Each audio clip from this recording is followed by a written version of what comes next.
Thank you, Natalia.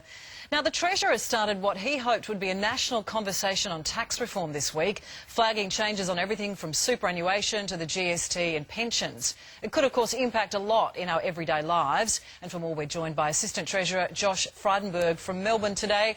Now, Josh, I know you love your tax talk, but how important is reform in Australia? Senator David Leyonhjelm, who was on the show earlier, thinks our tax system is broken. Is it? Look, our tax system does need reform, Deb. It resembles today pretty much what it looked like in the 1950s, with a heavy reliance on income tax and company tax. For example, we have 800,000 companies in Australia, but just 12 companies contribute 1/3 of our total company tax take. What would happen if one of those companies would move offshore or would collapse or would merge? It would have a big impact. So we really do need to look at our entire tax system. Including the GST, which the report did call for a broadening and an overhaul of that tax, which has been in for some time now. It's not broad-based enough and major anomalies in the system. Will we be changing the GST? Look, we have no plans to increase the GST because, as you know, it would need a broad-based political consensus. It would need the support of all the states and territories, including, as the Prime Minister said, the federal Labor opposition. But why rule it out if we want to have a discussion about tax reform? Why rule out the GST? Oh, we're absolutely happy to have a discussion. That's why it's in the report. And what the report shows is that 47% of total consumption is subject to the GST because so many things are exempt.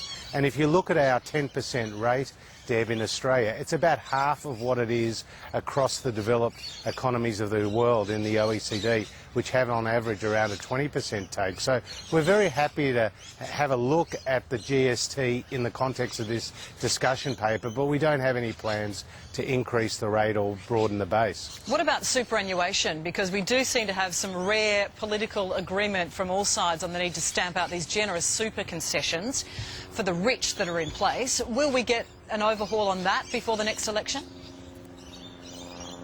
Well, superannuation is really interesting because, as you say, there are some generous concessions. What this report again shows is that the sustainability of the superannuation tax system is under question over time because, you know, we have an ageing of a population which will have a dramatic impact, as well as we have compulsory super going from 9.5% today to 12% over the next 10 years.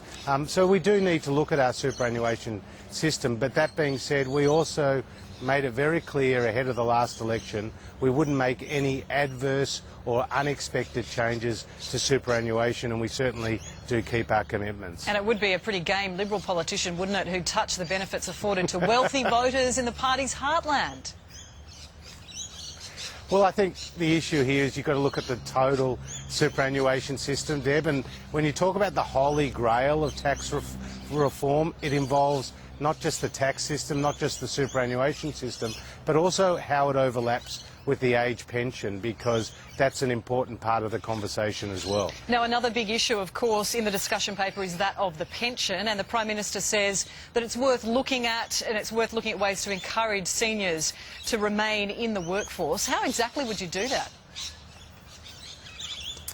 Well, today the pension, we spend over $40 billion a year. It's about 10% of the budget, and with an ageing of the population we have to look at how sustainable is the pension over time, because in 40 years time we'll still have 67% of people who are eligible to take the pension who end up taking the pension.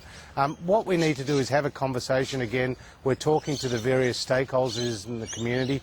We took in the last budget a proposal to change the indexation on the pension. That hasn't attracted support in the Senate, so we're also now looking at alternatives, and we're happy to look at any alternatives that people put forward, because the question of the pension and its sustainability over time does need to be looked at. And in light of that lack of support and the fact that alternatives have been put out there, will you rule out linking the pension to inflation?